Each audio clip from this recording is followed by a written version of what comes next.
میں نے اکثر اپنے محترم ویورز کو یہ بتایا ہے کہ جب آپ تھکن سے چور ہو جائیں تو اس کا مطلب ہوتا ہے کہ آپ کی منزل قریب ہے، یا دوسرے لفظوں میں رات جب بہت اندھیری ہو جائے تو اس کا مطلب ہوتا ہے صبح قریب ہے۔ مجھے محمود نیادی کہتے ہیں، اینڈ السلام علیکم ورحمۃ اللہ وبرکاتہ۔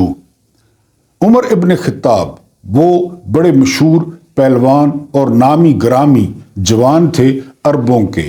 جب اسلام پھیل رہا تھا مسلمانوں پر بے انتہا مظالم ڈھائے جا رہے تھے، لیکن ہر طرف ذکر جو ہے وہ محمد بن عبداللہ بن عبد المطلب بن ہاشم صلی اللہ علیہ وآلہ وسلم کا ہو رہا تھا۔ تو عمر ابن خطاب نے ایک دن سوچا اپنی پہلوانی میں آ کر کہ میں کیوں نہ ان کو نعوذ باللہ قتل کر کے وہ جو بون آف کنٹینشن ہے یا جو ان کے نزدیک فساد کی جڑ ہے، استغفر اللہ، اس کو ہی ختم کر دوں۔ وہ تلوار نکال کر اور چل پڑے آپ کی رہائش گاہ کی جانب۔ رستے میں ایک بندہ ملا، انہوں نے پوچھا کہ کہاں جا رہے ہو؟ تو انہوں نے بتایا کہ میں آج جو ہے یہ جو مسلمان جس کو پیغمبر مانتے ہیں میں ان کو قتل کرنے جا رہا ہوں معاذ اللہ۔ تو اس بندے نے کہا قتل بعد میں کرنا، پہلے اپنے گھر کا حال دیکھ لو۔ جب آپ گھر آئے تو آپ نے دیکھا کہ آپ کی بہن اور آپ کا بہنوئی وہ چھپ کر تلاوت کر رہے تھے۔ تاریخ میں ہے کہ اتنا زیادہ عمر جیسے بندے نے ان دونوں کو مارا کہ لہو لہان کر دیا اور خود ہی تھک گئے۔ لیکن اس کے بعد انہوں نے کہا کہ یہ تم لوگ کیا پڑھ رہے ہو؟ جب انہوں نے قرآن تلاوت کیا تو آپ کو قرآن کے معجزے کا پتہ ہے، حضرت عمر پگھل گئے، لیکن اسی طرح تلوار ہاتھ میں لے کر وہ پیغمبر کی رہائش گاہ کی جانب چل پڑے۔ جب وہاں پہ پہنچے تو دور سے لوگوں نے دیکھا اور تلوار ہاتھ میں، تو الرٹ ہو گئے سارے صحابہ، اور حضرت حمزہ بن عبد المطلب رضی اللہ تعالی عنہ نے کہا تھا کہ اگر نیک ارادے سے آ رہا ہے تو ٹھیک ہے، اگر ارادہ غلط ہوا تو اسی تلوار سے اس کا سر قلم کر دوں گا۔ لیکن حضرت عمر آئے اور انہوں نے کلمہ پڑھ لیا، اور پھر اس کے بعد کہا جاتا ہے جو مسلمان چھپ چھپ کر نماز پڑھتے تھے، آپ نے حرم میں کھڑے ہو کر کہا تھا کہ آج مسلمان وہ کھلے عام نماز پڑھیں گے جنہوں نے اپنی بیویوں کو بیوہ کروانا ہے، جنہوں نے اپنے بچوں کو یتیم کروانا ہے، وہ آ کر جو ہے وہ مداخلت کرے یا روکے۔ تو ظاہر ہے عمر کی ایسی شہرت تھی اس وقت کہ کوئی قریب نہیں گیا، اور مسلمانوں نے پہلی دفعہ کھلے عام نماز پڑھی۔ یہ ساری تمہید میں نے کیوں باندھی؟ یہ میں نے اس لیے باندھی کہ ملک ایسے ڈگر پہ چل پڑا یا چل رہا تھا کہ یہ کسی کے باپ کی جاگیر ہے، چاہے وہ شریف خاندان ہے، چاہے وہ زرداری خاندان ہے، چاہے وہ سول اسٹیبلشمنٹ ہے، چاہے وہ ملٹری اسٹیبلشمنٹ ہے، کہ یہ ملک تو جی ہماری مائیں جہیز میں لائی تھیں۔ اب بالکل حضرت عمر کے واقعے کو ذہن میں رکھیں کہ گھٹا ٹوپ اندھیرا، کہاں سے حضرت عمر آئے اور طاقت بن گئے۔ بالکل یہی ہوا کمشنر راولپنڈی کے ساتھ، یعنی ان پہ بہت زیادہ باتیں کی جا رہی ہیں کہ جی وہ جو ہے نا ان کی عقل کام نہیں کرتی، اور وہ جو ہے نا ریٹائر ہونے والے تھے، اور جو ہے وہ ان جو ہے وہ بھڑووں کو یہ بات یاد نہیں آ رہی کہ انہوں نے خاور مہاک کنجریکا کا ضمیر وہ 6 سال بعد جگا دیا۔ 6 سال بعد، یعنی اس پہ ان کو اعتراض نہیں ہے کہ خاور مہاک کنجریکا کا ہم نے جو ہے وہ ضمیر 6 سال بعد جگا دیا، اور کیس بھی کر دیا اور فیصلہ بھی کر دیا۔ ان بھڑووں کو ہاجرہ خان یاد نہیں آئی، جو ہم نے دیکھی نہ سنی وہ ٹی وی پہ آ گئی، اس کا جو ہے نا وہ ضمیر جاگ گیا، عمران خان کے خلاف بیان بازی شروع ہو گئی۔ اور ابھی تو 8 فروری کو الیکشن ہوئے، اور چیف جو کمشنر تھے راولپنڈی کے، انہوں نے آ کر کہہ دیا، کل آپ ان کا درود ابراہیمی پڑھنے کا انداز خالی دیکھ لیں، آپ کو پتہ چلے گا کہ وہ بندہ ٹھیک کہہ رہا ہے۔ ورنہ ایک یہاں پہ سابق وزیر داخلہ تھے رحمان ملک صاحب، انہوں نے سورہ اخلاص غلط پڑھی تھی، یعنی کتنی چھوٹی صورت ہے آپ جانتے ہیں، وہ غلط پڑھی تھی اس نے، وزیر داخلہ نے۔ تو انہوں نے بڑی جو ہے وہ ڈیکورم کے ساتھ، بڑی عزت کے ساتھ انہوں نے آ کر کہا کہ میں نے جو ہے نا وہ دھاندلی کی ہے، میرے انڈر دھاندلی ہوئی ہے، میں ان لوگوں سے بھی شرمندہ ہوں جن کو میں نے آرڈرز دیے ہیں۔ میں نے آپ کو ایک دفعہ کہا تھا، آپ کو یاد ہوگا، کہ یہ جو مخلوق ہے نا، یہ خدا کا کنبہ ہے، وہ کچھ وقت کے لیے سزا کے طور پہ، آزمائش کے طور پہ اس کنبے کو بھیڑیوں کے حوالے کرتا ہے، لیکن یہ فار ایور نہیں ہوتا۔ آپ یاد کریں چنگیز خان کو، آپ یاد کریں تیمور لنگ کو، آپ یاد کریں احمد شاہ ابدالی کو، آپ یاد کریں ہلاکو خان کو، یعنی کتنے عرصے تک، اور پھر اس کے بعد کیا ہوا، ان کے انجام کیا ہوئے۔ یا اس سے پیچھے چلے جائیں تو آپ فرعون کو دیکھ لیں، آپ شداد کو دیکھ لیں، آپ نمرود کو دیکھ لیں، آپ قارون کو دیکھ لیں۔ پھر خدا نے اپنے کنبے کی خبر لی، سنبھالا۔ یہاں پاکستان میں یہ بالکل یہ ملک رہا ہی نہیں ہے۔ یہ جس طرح ایک فارم ہاؤس ہوتا ہے یا ایک جاگیر ہوتی ہے جہاں پہ بندہ جاتا ہے، مالٹے کھاتا ہے، ٹیوب ویل پہ ننگا نہاتا ہے اور جو ہے نا وہاں پہ رنگ برنگے کام کرتا ہے، یہ بالکل پاکستان انہوں نے یہ بنا دیا ہے کہ، اور یہ اب نظام اندر سے پھٹ رہا ہے۔ یعنی جن کو درود ابراہیمی آتا ہے، جن کو کسی حدیث کا مطلب آتا ہے، جن کو کسی آیت کا مطلب آتا ہے، وہ پھٹ رہے ہیں کہ یہ ہو کیا رہا ہے۔ یعنی وہ جو ہے الیکشن کا چوری، لوگوں نے کس کو ووٹ دیا اور کس کو جتوایا جا رہا ہے۔ تو یہ میں نے آپ کے سامنے حضرت عمر کا جو ہے وہ واقعہ رکھا کہ وہ دور ایسا تھا کہ مشرکین مکہ نے مسلمانوں کا سانس لینا بند کر دیا تھا، پھر وہ نظام اندر سے پھٹ گیا، اس میں سے حضرت عمر برآمد ہوئے۔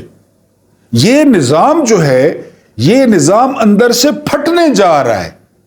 ابھی چیف میں نے کہا تھا کمشنر نے آدھا سچ بولا ہے، ابھی وہ کسی کو جو ہے وہ بیل آؤٹ کر گئے ہیں، ابھی انہوں نے پورا نہیں بتایا۔ محمود خان اچکزئی کہہ رہے ہیں بلوچستان میں کہ الیکشن کو 70 ارب روپے میں بیچا گیا ہے۔ آپ الزام کی نوعیت کا اندازہ کریں کہ بیچا گیا ہے، 70 ارب روپے لیے گئے ہیں، یہ محمود خان اچکزئی کہہ رہے ہیں۔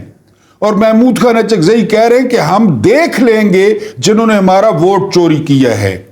تو یہ نظام اندر سے پھٹ رہا ہے، اور لوگوں کو غیرت کرنی چاہیے، اور لوگوں کو اپنی ماں کے دودھ کی لاج رکھنی چاہیے۔ سب سے زیادہ ذمہ داری ان لوگوں پہ عائد ہوتی ہے جو جیتے نہیں ہیں اور جو جیت کی خوشیاں اپنے ڈیروں پہ منا رہے ہیں، وہ اپنی ماں کی دودھ کی لاج رکھیں، وہ اپنی خاندانی غیرت کا اگر ہے تو خیال رکھیں، عزت کا خیال رکھیں، اور خود دستبردار ہو جائیں۔ تو یہ میں نے آپ کو بتانا تھا کہ وہ سسٹم بھی پھٹا تھا اندر سے۔ اور پھر فتح مکہ آپ کو یاد ہے، کسی نے ہلنے کی جرت نہیں کی۔ کوئی لوگ جو ہے نا وہ اسلام قبول کر گئے، جب بالکل آپ کہیں کہ جی گن پوائنٹ پہ، کیا اب ان کے پاس چارہ ہی نہیں تھا۔ میں خدا نہ خواستہ کسی کی نیتوں پہ شک نہیں کر رہا، لیکن ان کے پاس چارہ ہی نہیں تھا کہ اب کیا کریں، ورنہ وہ آخری دم تک کوششیں کرتے رہے مسلمانوں کے خلاف۔ تو یہ نظام پھٹے گا، اس کو جاگیر بنایا جا رہا ہے۔ یہ 25 کروڑ لوگوں کا ملک نہیں سمجھا جا رہا، یہ ہمارے باپ کی جاگیر ہے، یہ ہماری ماں کا جہیز ہے، ہم یہ کر دیں گے، ہم یہ کر دیں گے۔ وائے؟ اس لیے قائد اعظم نے یہ ملک بنایا تھا۔ اور دوسرا آپ کو بتانا تھا کہ کمشنر صاحب کا دفتر سیل ہوا ہے، اور آپ تصویریں دیکھ سکتے ہیں یوٹیوب پہ کہ کمشنر صاحب کے دفتر کے سامنے وہ پھولوں کے ڈھیر لگ گئے ہیں، گلدستوں کے ڈھیر لگ گئے ہیں۔ یعنی ابھی بھی اس قوم میں اتنا کرنٹ بقایا ہے کہ کوئی اس قوم کے ساتھ کھڑا ہو جائے، جو غیرت کھا جائے، جو عزت کھا جائے، تو یہ قوم اس کو نوازتی ضرور ہے۔ آپ کمشنر صاحب کے دفتر کا حال دیکھ لیں، وہاں پھول ہی پھول ہیں۔ تو جو لوگ 2 نمبری سے جیتے ہیں، اگر وہ ہار قبول کر لیں تو قوم ان کو معاف بھی کرے گی، اور قوم ان کے ڈیروں پر گلدستے بھی رکھے گی۔ اس کے بعد اسٹالن گراڈ، یہ دوسری جنگ عظیم کی اگر کوئی خونی ترین جنگ تھی تو وہ اسٹالن گراڈ کی تھی، جو 6 ماہ جاری رہی۔ یہ نام تھا جوزف اسٹالن، جو کہ مرد آہن تھے رشیا کے، USSR سوویت یونین تھا اس وقت، اور اس کا شہر تھا اسٹالن گراڈ۔ یہاں پہ 6 ماہ تک دنیا کی سب سے خونی جنگ جاری رہی۔ کیونکہ بعض شہر ہوتے ہیں وہ علامتیں ہوتے ہیں کہ یہ شہر فتح ہو جائے نا پھر اس کے بعد مورائل ڈاؤن ہو جاتا ہے. یہی حال لینن گراڈ کا تھا. لینن گراڈ پر 6 مہینے دنیا کی سب سے خونی جنگ ہوئی. اور آپ یہاں سے اندازہ کریں کہ جو ایئر فورس تھی اس کی جرمنی کی, اس نے 10,000 فضائی حملے کیے تھے اسٹالن گراڈ پہ, اور رشین آرمی نے 11,000 فضائی حملے کیے تھے. اب یہاں سے اندازہ کر لیں, وہاں سے سارا غلہ اور سارے جو ہے نا وہ چیزیں وہ اسٹالن گراڈ سے نکال لی گئی. اسٹالن گراڈ کے قریب باکو تھا اور باکو تیل کا سب سے بڑا ذخیرہ تھا. جرمن کہتے تھے کہ وہ اسٹالن گراڈ پہ قبضہ کریں اور رشیا کی کمر توڑ دیں, لیکن ہوا کیا, جرمنوں کو اسٹالن گراڈ میں وہ جو ہے وہ بری طرح شکست ہوئی اور رشینز نے ان کو گھیر کے مارا, اور یہ جرمنی کے جو ہے وہ زوال کا آغاز تھا اسٹالن گراڈ. آپ سمجھ گئے ہوں گے راولپنڈی اسٹالن گراڈ تھا, ضلع سبحانی کا اسٹالن گراڈ وہ راولپنڈی تھا. اب آپ سمجھیں کسی صورت میں راولپنڈی ڈویژن میں سیٹ نہیں جیتنے دینی. ہم سے طاقتور کون, ہم سے زیادہ مقبول کون؟ راولپنڈی. اب آپ کو اسٹالن گراڈ کی سمجھ آ گئی ہوگی. راولپنڈی وہ طاقتوروں کا اسٹالن گراڈ تھا. یہاں 13 کی 13 سیٹیں قومی اسمبلی کی, 22 کی 22 سیٹیں صوبائی اسمبلی کی وہ ہروانی تھی پی ٹی آئی کو کہ ہم طاقت جس طرح بھی everything is fair in love war and Pakistan کہ ہم نے جیتنی ہے. کمشنرز کو, ڈی آر اوز کو, آر اوز کو سب کو کہہ دیا گیا جو مرضی ہو جائے. مری والی seat clear, 55 clear, 56 clear, 57 clear, لیکن اس کو سمجھا گیا لینن گراڈ کہ یہ لینن گراڈ ہے, یہاں خونی ترین جنگ ہوگی اور یہاں پہ 11,000 حملے کرے گی رشین فوج, 10,000 فضائی حملے کرے گی جرمن فوج. لیکن ہم نے الف ننگا ہو کر, کپڑے اتار کر, اپنا 70 لوگوں کو دکھا کر ہم نے یہ سیٹیں جیتنی ہیں کیونکہ یہ ہمارا لینن گراڈ ہے. اور انہوں نے اینڈ پہ ثابت کیا ہو الف ننگے گئے, لیکن انہوں نے لینن گراڈ کو جرمنز فتح نہیں کر سکے تھے اور وہ آغاز تھا جرمنوں کی زوال کا.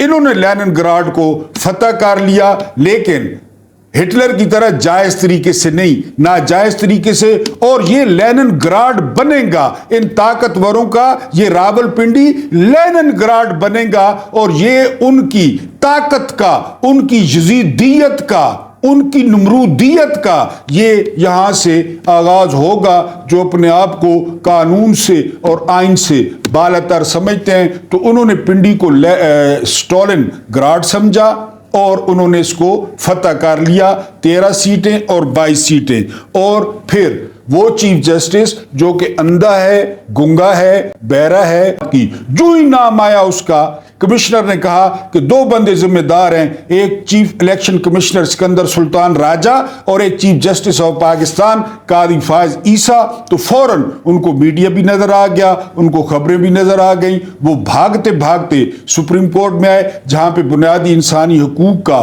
وہ مقبرہ بنا رہے ہیں. لوگ وہ مقبرہ دیکھیں گے کہ یہ بنیادی انسانی حقوق کا مقبرہ ہے اور اس کو قاضی فائز عیسیٰ نے بنوایا تھا, اس کا افتتاح قاضی فائز عیسیٰ نے کرایا تھا. تو وہاں پہ وہ 2 یوٹیوبر سے ملے جو ایز اے چیف جسٹس وہ بالکل غیر قانونی تھا, غیر آئینی تھا, لیکن جب پوچھل پہ پیر آیا, جب دم پہ پاؤں آیا تو وہ بھاگتے آئے. نہ انہوں نے ٹائی لگائی ہوئی تھی, نہ انہوں نے قانونی سوٹ پہنا ہوا تھا, یعنی یہ شکر ہے پہنا ہوا تھا, ورنہ لوگوں کو تو وہ نظر آ گئے ہیں, چاہے وہ جون سا بھی سوٹ پہنے, پاکستانیوں کو وہ نظر آ گئے ہیں کہ وہ کوئی سوٹ نہیں پہنتے, وہ عدالت میں بھی ویسے بیٹھتے ہیں, باہر بھی ویسے پھرتے ہیں. بہرحال انہوں نے جرسی اور کوٹ پہنا ہوا تھا لوگوں کو دکھانے کے لیے, لیکن لوگ اصل دیکھ رہے تھے کہ اصل لباس ان کا کیا ہے. انہوں نے وہاں پہ اور حسب معمول کے ثبوت دیں, ثبوت میں اس سے پہلے والے ویلاگ میں دے چکا ہوں, وہ آپ نے سن لینا ہے. تو انہوں نے غیر آئینی گفتگو کی, غیر قانونی گفتگو کی, کیوں یوٹیوبرز کو پلانٹڈ جو ہے نا ان کے ساتھ گپ شپ کی کہ ثبوت لائیں. سارے ثبوت ہیں قاضی صاحب, عزو تامنی جامنی چیزیں بندہ ڈیٹ ہونا چاہیے ہے. دوسرا آپ کو یہ بتانا تھا کہ سپریم کورٹ کے باہر وہ بنیادی انسانی حقوق کا مقبرہ بن رہا ہے وہاں پہ آپ نے پھول چڑھانے ہیں، وہاں پہ آپ نے فاتحہ کرنی ہے، وہاں پہ آپ نے منتیں ماننی ہے، اس مقبرے سے آپ کو بچے ملیں گے، اس مقبرے سے آپ کو بیماریوں سے شفا ملے گی، اس مقبرے سے آپ کے پھنسی پھوڑے وہ ٹھیک ہوں گے، اس مقبرے سے جن لوگوں کو بواسیر ہے منہ والی یا دوسری وہ بھی ٹھیک ہوگی۔ لیکن اس مقبرے سے آپ کو نہیں ملیں گے تو وہ بنیادی انسانی حقوق نہیں ملیں گے۔ بس آپ نے دعا کرنی ہے کہ قاضی فائز عیسیٰ کے بعد یا اس کے بعد شاید کوئی انسان نہ پتر آوے اور پاکستانیوں کو وہ بنیادی انسانی حقوق وہ دے۔ لیکن آپ کو بتا دوں یہ سسٹم پھٹ رہا ہے، یہ باسی کڑھائی ابل رہی ہے، اس کی بدبو پھیل رہی ہے، یہ کسی کی جاگیر نہیں ہے، یہ کسی کا فارم ہاؤس نہیں ہے، یہ کھیلن کو مانگے چاند والے مجھے وزیر اعلیٰ بنا دو، مجھے وزیر اعظم بنا دو، اور یہ سب کچھ ہوا ہے جو بار بار آپ کو کہتا رہا اور آپ نے عزت بخشی، آپ نے ووٹ ڈالا، آپ نے کنکریاں مار دیں، اب ہاتھی کے مرنے کا انتظار کریں۔ یہ آپ کا اپنا ڈیجیٹل پلیٹ فارم ہے، ویڈیو اچھی لگی ہو تو لائک ضرور کریں، کومنٹس کریں، لائکس اور کومنٹ زیادہ ہوتے ہیں تو جو چینل ہے اس کی ریچ بڑھتی ہے۔ دوسرا اس ناچیز کو سبسکرائب کر کے حوصلہ افزائی جو ہے نہ کریں۔ اللہ پاک آپ لوگوں کو آسانیاں عطا فرمائے اور آسانیاں بانٹنے کی توفیق عطا فرمائے، اینڈ مجھے برداشت کرنے کا بہت بہت شکریہ۔